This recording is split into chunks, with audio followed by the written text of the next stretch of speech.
तो last class में हम लोगों ने क्या पढ़ा था? लास्ट क्लास में हम लोगों ने जो 3 दिन से हमारा टॉपिक चल रहा था, आरबीआई द्वारा मौद्रिक या साख नियंत्रण को अपनाए जाने वाले उपाय, वो हमने कंप्लीट किए थे। अब आज हमको बस 2 चीजें पढ़नी है। एक पढ़नी है आरबीआई की सफलताएं या उपलब्धियां, दूसरी पढ़नी है आरबीआई की असफलताएं। बस इसी के साथ हमारा ये चैप्टर कंप्लीट हो जाएगा। क्या-क्या पढ़ना है? एक हमको पढ़ना है आरबीआई मतलब रिजर्व बैंक ऑफ इंडिया या केंद्रीय बैंक आप बोल दो की सफलताएं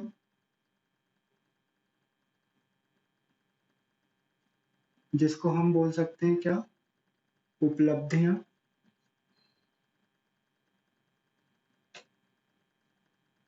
एक हमें ये टॉपिक पढ़ना है और इसके बाद हमको टॉपिक पढ़ना है आरबीआई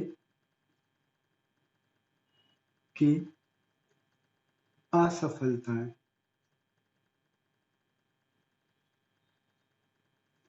मतलब हम इसमें देखने वाले हैं वो कौन-कौन से काम हैं जिनको आरबीआई करने में सफल हो गई और वो कौन-कौन से काम हैं जिनको आरबीआई सफल नहीं कर पाई, जिनमें वो फेल हो गई। वो हम काम देखने वाले हैं कि हमने आरबीआई की स्थापना की थी, तो आरबीआई ने कुछ काम करे, कुछ उपलब्धियां पाई और कहीं-कहीं, किसी-किसी स्थान पर वो फेल हो गई। कहाँ-कहाँ फेल हुई हम वो देखेंगे, कहाँ-कहाँ वो सफल हुई हम वो देखने वाले हैं। तो सफल कहाँ-कहाँ हुई भाई? सबसे पहले तो मुद्रा या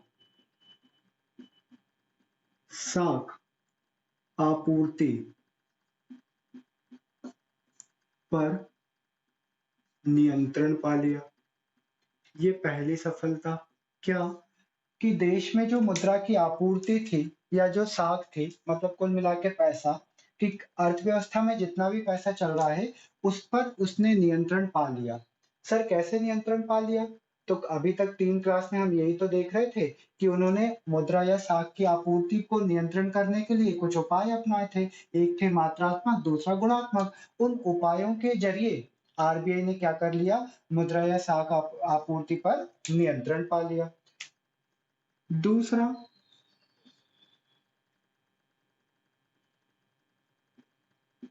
देश में बैंकिंग सुविधाओं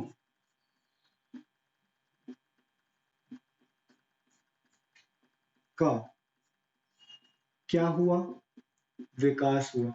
कि आरबीआई का जो उद्देश्य था, क्या एक उद्देश्य था कि देश में, एक हमने पढ़ा था ना बैंकिंग विकास विभाग, यानी देश में सभी जगहों पर बैंकिंग सुविधाओं को उपलब्ध कराना, ये आरबीआई के बैंकिंग विकास विभाग का एक उद्देश्य था, बैंकों का विकास करवाना। तो देश में अब आप देखो जगह-जगह पर आपको बैंक या उसकी शाखाएं देखने को मिल जाती है, यानी देश में बैंकिंग सुविधाओं का क्या हुआ? विकास हुआ। तीसरा, उद्योगों को वित्त की सुविधा, वित्त की सुविधा यानी पैसों की सुविधा। कि आप कई ऐसे उद्योग होंगे जो क्या करते हैं, बैंकों से लोन लेते हैं और अपना उद्योग चलाते हैं। आप जितनी भी बड़ी कंपनियों के नाम ले लो, रिलायंस ले लो, एयरटेल ले लो, ये जो भी कंपनियां हैं, सब उद्योग हैं, सब इंडस्ट्री है और सब वित्त पे यानी लोन पे यानी पैसों पे चल रही है बैंक के। तो बैंक से लोन लेके ही ये सारी कंपनियां चल रही है। तो कैसे आई ये कंपनियों को इतना लोन कैसे मिलने लगा? आरबीआई ने करवाया। कैसे करवाया आरबीआई ने? कि आरबीआई ने तो बैंकों को निर्देश दिए कि ज्यादा से ज्यादा उद्योगों को लोन दो। उद्योगों को लोन दोगे तो उनके पास पैसा आएगा। पैसा आएगा तो वो क्या करेंगे? अपना उत्पादन करेंगे, सेवाएं बढ़ाएंगे। तो इस तरीके से उद्योगों को वित्त की सुविधा मिली। इसके लिए आरबीआई ने औद्योगिक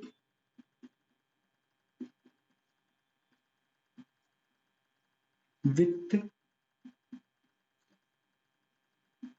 विकास निगम की स्थापना भी की थी आरबीआई ने, है ना? आरबीआई ने औद्योगिक वित्त विकास निगम की स्थापना भी करवाई थी, जिसका काम ही ये था, नाम ही लगा औद्योगिक वित्त विकास, यानी उद्योगों को वित्त देना है। ठीक। चौथे नंबर पे कृषि वित्त की सुविधा। अब भाई अगर उद्योगों को पैसा मिलेगा तो फिर हमारे किसान भाइयों को भी पैसा मिलना चाहिए, किसानों को भी लोन मिलना चाहिए। तो उसके लिए क्या की गई, कृषि वित्त की सुविधा उपलब्ध कराई गई। कृषि वित्त की सुविधा उपलब्ध कराने के लिए किसकी स्थापना की, स्थापना की राष्ट्रीय ग्रामीण विकास बैंक, जिसको आप नाबार्ड भी बोलते हो, आपने सुना है नाबार्ड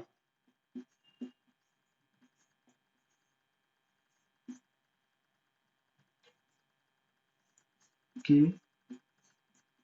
स्थापना। नाबार्ड का फुल फॉर्म क्या है, national agriculture bank for rural development. कैसे, एन से नेशनल, ए से एग्रीकल्चर, बी ए से बैंक, आर से रूरल मतलब ग्रामीण, और डेवलपमेंट यानी विकास। तो राष्ट्रीय ग्रामीण विकास बैंक की स्थापना की गई किस लिए, ताकि किसानों को वित्त की सुविधा उपलब्ध हो सके। यानी जितने भी ग्रामीण बैंकें हैं वो सब नाबार्ड के कंट्रोल में चलती हैं एक्चुअल में, है ना। क्षेत्रीय ग्रामीण विकास बैंक आपने नाम सुने होंगे, वो सब पे किसका कंट्रोल रहता है, नाबार्ड का। नाबार्ड सबसे बड़ी बैंक होती है कौन से क्षेत्र की, ग्रामीण क्षेत्र की। और ऐसे पूरी अर्थव्यवस्था में सबसे बड़ी बैंक आरबीआई होती है। चलो, चौथा हो गया। फिर पांचवा पॉइंट और देख लेते हैं हम। पांचवें पॉइंट में हम क्या बता सकते हैं, इसमें और कौन सा पॉइंट बता दें हम, हाँ इसमें हम बता देते हैं ब्याज दरों में स्थिरता। जब आरबीआई नहीं थी तब सभी बैंकें अपनी मर्जी के हिसाब से ब्याज के रेट डिसाइड करती थी, जिसकी जो मर्जी है वो उस हिसाब से लूटता था। यानी हर बैंक अपने अपने हिसाब से जिनको लोन दे रही है उनको ब्याज दरें अलग अलग रख के लूटती थी। लेकिन जब आरबीआई आई तो आरबीआई ने एक फिक्स रेट बताया कि भैया हम जो रेट बता रहे हैं उस रेट पे सभी बैंकों को क्या करना है, ब्याज लगाना है। दूसरों से जिनसे ब्याज ले रहे हैं उनसे एक फिक्स रेट डिसाइड करा, किसने, आरबीआई ने। तो इस तरीके से क्या हुआ, ब्याज दरों में स्थिरता आ गई। जो सभी बैंकों की ब्याज दरें अलग अलग चलती थी, बहुत ज्यादा 5-5 10-10% का डिफरेंस आता था, वो डिफरेंस कम होकर अब आधे से 1% डिफरेंस मिलेगा। मतलब अगर आपको दिखेगा एसबीआई जो है वो 10% पर लोन दे रही है, तो आपको दिखेगा कैनरा बैंक या बैंक ऑफ इंडिया 10.5% पर लोन दे रही। बस आधा पौन इतना परसेंट का फर्क ही दिखता है। अदरवाइज जो पहले था, स्टेट बैंक 10% पे दे रही तो बैंक ऑफ इंडिया 15% पे, 14% पे दे रही, इतना अंतर होता था पहले। तो जब आरबीआई आई तो उसने एक रेट डिसाइड करा कि भाई आप लोगों की ब्याज दरों में बहुत ज्यादा अंतर नहीं होना चाहिए। इस तरीके से ब्याज दरों में क्या आ गई, स्थिरता आ गई। तो आरबीआई की सफलताएं या उपलब्धियों में उन्होंने क्या क्या पा लिया, सबसे पहले तो मुद्रा आपूर्ति पर नियंत्रण किया, देश में बैंकिंग सुविधाओं का विकास किया, उद्योगों को वित्त की सुविधा उपलब्ध कराई औद्योगिक वित्त विकास निगम की स्थापना करके, कृषि को वित्त की सुविधा उपलब्ध कराई, राष्ट्रीय ग्रामीण विकास बैंक नाबार्ड की स्थापना करके, और ब्याज दरों में क्या लेके आए, वो स्थिरता लेके आए, जिससे कि सभी बैंकों के बीच में ब्याज की दरों में बहुत ज्यादा असमानताएं देखने को ना मिले। स्थिरता मतलब, ब्याज दरों में स्थिरता का मतलब क्या है, मतलब ब्याज की दरों में समानता लाना, इसका मतलब होता है स्थिरता लाना। स्थिरता मतलब समानता लाना। ठीक, ये तो हमने देखी सफलता। अब हमको देखना है कहां कहां आरबीआई असफल हो गई। सबसे पहला इधर हम देखते हैं भाई असफलता में, पहला पॉइंट है बिल बाजार का अपर्याप्त विकास।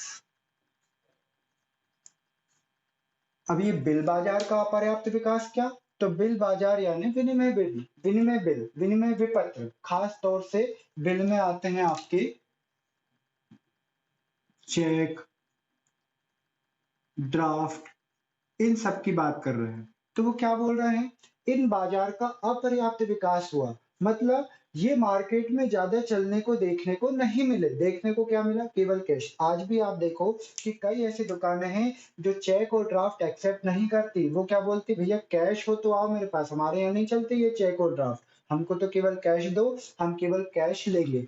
तो इस तरीके से क्या किया, इससे क्या हुआ कि जो चेक और ड्राफ्ट है, अगर ये नहीं चलाओगे तो आपको हर जगह कैश लेके, पैसा लेके, मुद्रा लेके घूमना पड़ेगा। इसीलिए तो बैंक के, और वो ज्यादा सेफ नहीं है पैसा लेके घूमना। पर चेक और ड्राफ्ट सेफ होते हैं, चोरी भी हो गया तो डर नहीं, कैंसिल करा देंगे हम वहां जाके। पर पैसा ही चोरी हो गया तो कहां से बलाओगे उसको?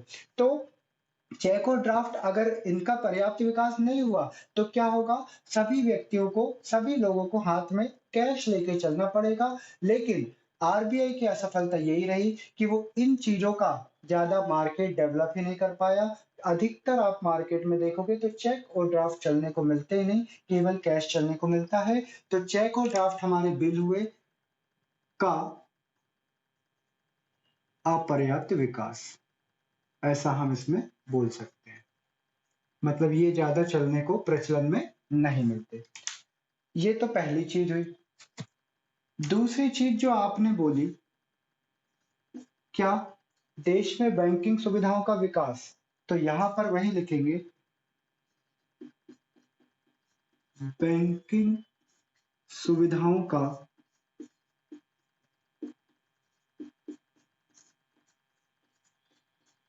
अपर्याप्त विकास। मतलब हाँ भाई, आरबीआई के आने के बाद बहुत सी ऐसी जगह हैं जहां पर बैंकें, उसकी शाखाएं और एटीएम तक पहुंचे। लेकिन अभी भी ऐसे कई क्षेत्र मिल जाएंगे, खास तौर से ग्रामीण क्षेत्र, जहां पर एटीएम तो छोड़ो, बैंक भी देखने को नहीं मिलेगी। यानी कि बैंकों का विकास हुआ तो, पर उतना नहीं जितना कि जनसंख्या के अकॉर्डिंग होना चाहिए। जिस तरह से जनसंख्या बढ़ रही है, उस तरीके से बैंकिंग सुविधाएं भी बढ़े, ये देखने को नहीं मिला। यानी बैंकों का विकास हुआ पर अपर्याप्त विकास हुआ। पर्याप्त विकास नहीं हुआ, जितनी जरूरत थी देश की अर्थव्यवस्था को बैंकिंग सुविधाओं के विकास होने की, उतना विकास देखने को नहीं मिला। ये दूसरा हमारा पॉइंट। तीसरा पॉइंट हम बताएंगे, बैंकिंग संकटों से बैंकों को बचाने में असफल। आरबीआई तीसरे पॉइंट पे कहां असफल हुई, कि कई बार जब बैंकों पर संकट मंडराया, जब बैंकें मुसीबत में आई, तो आरबीआई उनको बचा नहीं पाई। मतलब कि दो बैंकों को आपस में मिला दिया, उन्होंने कहा भाई तुम दोनों देखो अकेले तो लड़ नहीं पा रहे हो, आपस में मिलके एक बन जाओ। तो दो बैंकों से एक बन गई। इसको बोला जाता है बैंकों का विलय होना।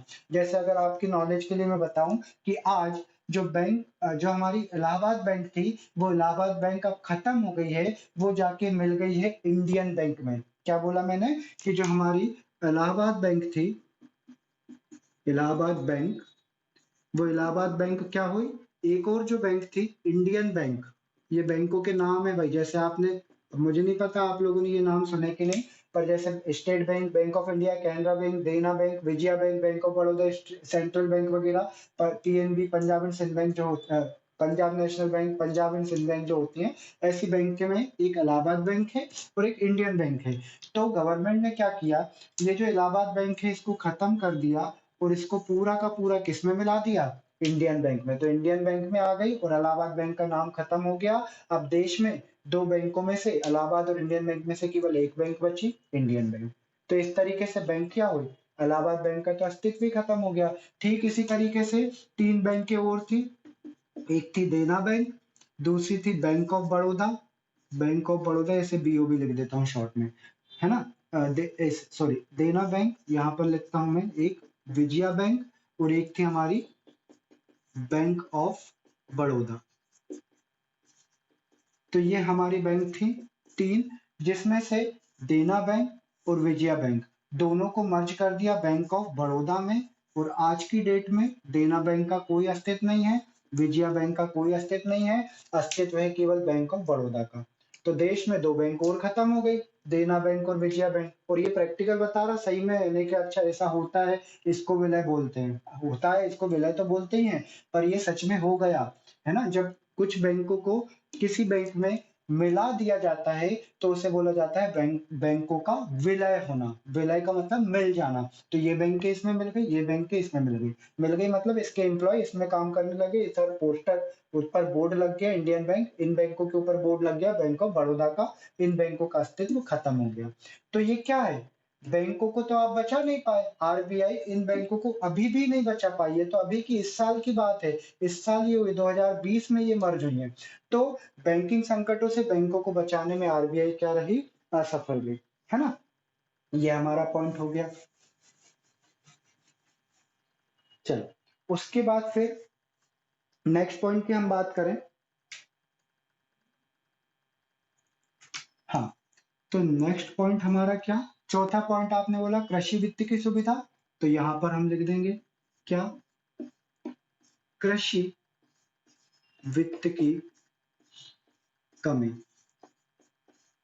हाँ, आज भाई किसानों को लोन मिलने लगा है। और एक आपने नाम सुना होगा, एक नाम होता है केसीसी, किसान क्रेडिट कार्ड। किसान क्रेडिट कार्ड क्या है कि उनको लोन मिलने लगा और उनका एक कार्ड बना दिया प्रॉपर, जिसका नाम बोल दिया किसान क्रेडिट कार्ड। ये उनके लोन का कार्ड होता है। पर जरूरी नहीं है कि ये हर किसान को मिल पाए। हर किसान इतनी औपचारिकताएं पूरी नहीं कर पाता जो कि बैंक में लोन लेने के लिए करनी पड़ती। ऐसा थोड़ी ना किसान बैंक के पास गया, लाओ साहब लोन दे दो, मैं किसान, तो बैंक ने कहा अच्छा तू किसान, ये ले लोन ले ले। ऐसा थोड़ी ना होता है। प्रॉपर उसको अपनी जो बही होती है जमीन की वो रखनी पड़ती है, कुछ औपचारिकताएं होती है वो पूरी करनी पड़ती है, फॉर्म भरने पड़ते। अब इतने पढ़े लिखे होते और इतनी औपचारिकताएं करनी आती तो फिर हम यहाँ क्यों बैठे होते, कोई बिजनेस नहीं खोल रहे होते। तो यहाँ बात किसकी हो रही है कि कृषि सुविधा मिली है किसानों को, पर अभी भी कुछ किसान ऐसे हैं जो, कुछ किसान अभी भी जो वहां के साहूकार या जमींदार होते हैं, पर वित्त के लिए, वित्त के लिए क्या है, निर्भर है। मतलब आज भी वो डिपेंड है इनके लिए, किन पर, वहां के जो साहूकार हैं, वहां के जो जमींदार हैं, जो कि उनको खूब ब्याज लगाकर क्या देते हैं, लोन देते हैं। इतना ब्याज लगाते हैं कि बेचारे किसान चुका ही नहीं पाते और अंततः उनकी जमीन हड़प लेते हैं या साहूकार और जमींदार। खैर जो भी हो, अब बेचारे तो मजबूर हैं क्योंकि उन्होंने कहा बैंक जाएंगे, तो बैंक जाके इतने पढ़े लिखे तो है नहीं हम कि इतने सब आसानी से कर पाए। तो अभी भी आपको बहुत सी जगह पे तो बैंक सुविधाएं है ही नहीं, बैंकिंग सुविधाओं का ही अभाव है। तो वहां किसान क्या करेंगे, वहां साहूकार और जमींदार हैं, उनसे वो लोन लेंगे। तो इस तरीके से हमने आरबीआई की सफलताएं, कहाँ कहाँ उन्होंने सफलताएं पाई वो देखी। और हमने देखा कि कुछ ऐसी भी जगह हैं जहां पर आरबीआई को अभी भी काम करने की जरूरत है, वहां पर वो अभी भी फेल है। अभी भी चेक ड्राफ्ट का ज्यादा प्रचलन नहीं है, उसको बढ़ाए। अभी भी देश में कई स्थानों पर बैंकिंग सुविधाएं नहीं है, वहां पर ब्रांचें नहीं है बैंकों की, उसको खुलवाए। कई देशें जो कई बैंकें जो डूब रही हैं बैंकिंग संकटों के चलते, उनको बचाए। और फिर चौथा, सभी किसान भाइयों को वित्त की सुविधा उपलब्ध कराए। ये जहां पर अगर वो काम कर लेगी तो आरबीआई की असफलताएं खत्म, ये सारे पॉइंट उनके काम में बदल जाएंगे, सफलता में बदल जाएंगे। खैर जो भी हो, हमको तो पढ़ना था सफलता और असफलता, तो वो हमने पढ़ लिया। ठीक है भाई। तो इसके साथ ही हमारा ये जो बैंकिंग वाला पोर्शन है, जिसमें हमने दो पार्ट बनाए थे, एक व्यापारिक बैंक और एक हमने बनाया था कौन सा, केंद्रीय बैंक। ये दोनों ही चैप्टर, ये चैप्टर के दोनों ही पार्ट यहाँ पर कंप्लीट होते हैं। कल से हमारा एक नया चैप्टर स्टार्ट होगा जिसका नाम है मुद्रा की आपूर्ति। और मुद्रा की आपूर्ति में आपने जो अभी 3 क्लासेस पढ़ी है मेरी, पिछली 3 क्लासेस कौन सी, मात्रात्मक और गुणात्मक उपाय, किस चीज के, आरबीआई के, जो वो कंट्रोल करती है किसको, मौद्रिक या साख नियंत्रण को, उसको ध्यान में रखना। हमारी नेक्स्ट 2 से 3 क्लासेस में हमें उसकी जरूरत पड़ेगी। ठीक है भाई। तो तब तक के लिए bye bye to all of you, thank you so much.